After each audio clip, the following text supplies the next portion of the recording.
bom dia para você que nos acompanha, seja muito bem-vindo a essa edição, estamos ao vivo, são 10 horas da manhã pelo horário de Brasília. Vamos juntos acompanhar os principais destaques do Brasil e do mundo da tão esperada sexta-feira. Pelo menos 17 cidades de Santa Catarina, incluindo a capital Florianópolis, decretaram estado de emergência por conta das fortes chuvas que atingem a região. Foram registradas inundações, quedas de árvores e deslizamentos em diversas áreas do estado. Só nessa semana, Santa Catarina já recebeu um volume de chuva quase 3 vezes maior do que o esperado nessa época do ano. O governo do estado, por meio da Defesa Civil, já iniciou a entrega de itens de assistência humanitária nos municípios. Santa Catarina decretou situação de emergência diante das fortes chuvas. A medida foi anunciada pelo governador Carlos Moisés nesta quinta-feira. A decisão permite facilitar as ações para o atendimento, assistência às pessoas e recuperação dos municípios afetados. Carlos Moisés informou que, neste momento, a prioridade absoluta é proteger e garantir assistência humanitária. A orientação é para que as pessoas evitem se deslocar para outros locais ou cidades. Agora falamos da previsão do tempo para hoje e também para o fim de semana. A expectativa é que as chuvas diminuam na maior parte do país, mas entre o Espírito Santo e o litoral nordestino ainda há alerta para temporais. Vamos conferir a previsão para algumas cidades.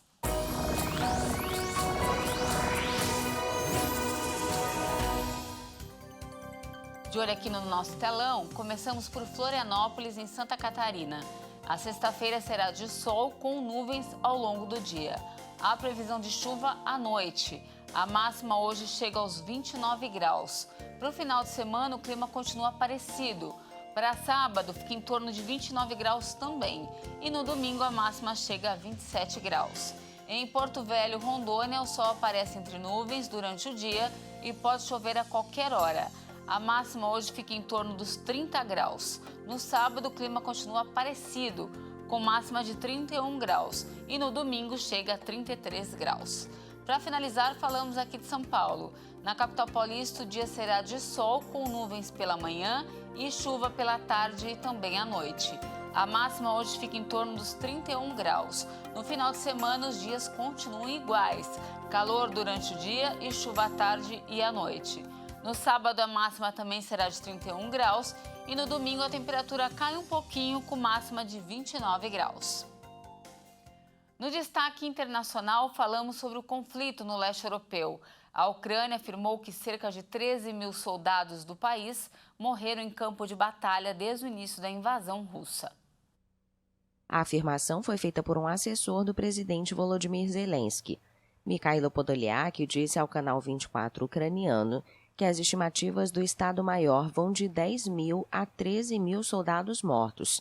Ele afirmou ainda que Zelensky vai divulgar os dados oficiais no momento adequado. Em junho, quando as forças russas tomaram o controle da região de Lugansk, o presidente detalhou que a Ucrânia perdia de 60 a 100 soldados por dia mortos em combate e quase 500 feridos em combate. Em setembro, o ministro da Defesa da Rússia, Sergei Shoigu, afirmou que 5.937 soldados do país morreram em quase 7 meses de combates. Os dois lados são acusados de minimizar suas baixas para não abalar o moral de seus soldados. Em novembro, o comandante do Estado-Maior dos Estados Unidos, general Mark Milley, afirmou que mais de 100 mil militares russos morreram ou foram feridos na Ucrânia e que as forças de Kiev teriam sofrido baixas similares. Milhares de civis ucranianos morreram nos combates, os mais violentos registrados na Europa em décadas.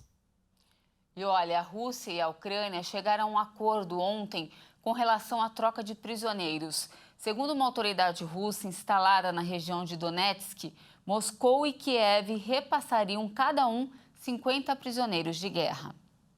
Bom, e agora chegou a hora de falar sobre a Copa do Mundo.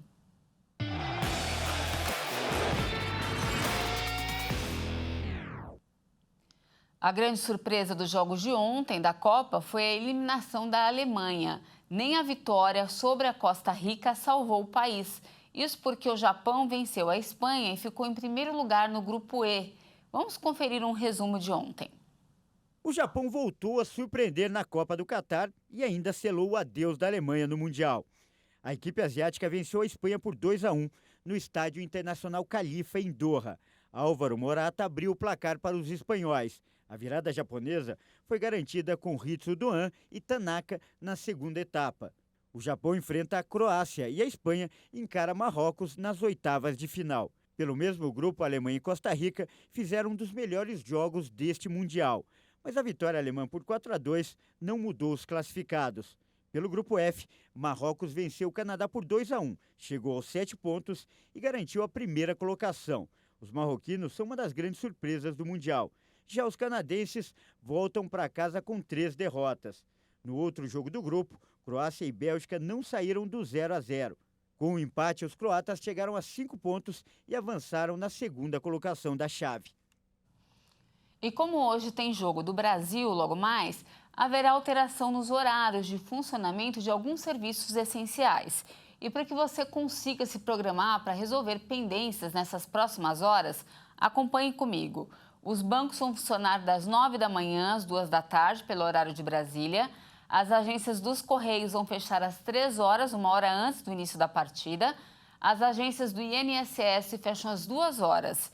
O comércio tem liberdade para decidir sobre o horário de funcionamento durante os jogos. Já os shoppings ficam a critério de cada estabelecimento, sempre respeitando, claro, os acordos de cada categoria.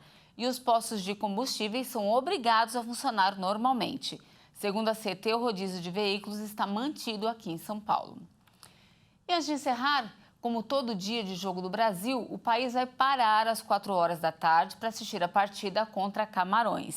O jogo deve afetar bastante a vida das grandes capitais brasileiras, com previsão de muito trânsito e horário de pico antecipado.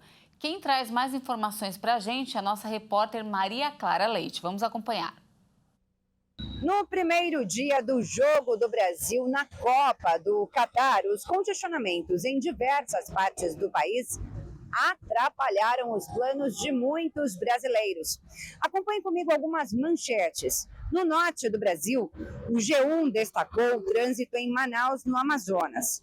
No Nordeste, o portal Tribuna do Norte mostrou que as vias de Natal ficaram congestionadas 1 hora antes da partida. Aqui no Sudeste, o trânsito de Belo Horizonte virou notícia do estado de Minas. E em São Paulo, o engarrafamento foi recorde. A Companhia de Engenharia de Tráfego registrou lentidão de 472 quilômetros nas vias da capital paulista, cerca de 1 hora e meia antes da partida começar. Portanto, existe aí uma previsão de que esse cenário se repita neste dia 2 de dezembro. Se você está com medo de ficar parado no trânsito e de não conseguir chegar para o início da partida entre Brasil e Camarões, o transporte público pode ser uma boa opção porque ele será reforçado nesta sexta-feira. O horário de pico da SP Trans, que normalmente começa mais para o final da tarde, será iniciado a 1 hora da tarde com 100% da frota já circulando nesse horário. Já a frota da EMTU será reforçada a partir das 14 horas. E o horário de pico dos trens da CPTM e do metrô também será antecipado. Você viu aí. Obrigada pelas informações, Maria Clara. E olha, essa edição fica por aqui. Eu agradeço demais a sua companhia. Eu volto às 11 da manhã falando sobre a prova da primeira fase da FUVEST 2023, que acontece aí nesse fim de semana. E tem ainda Eu Aqui te esperando. Daqui a pouquinho, claro, você não pode perder. Até mais.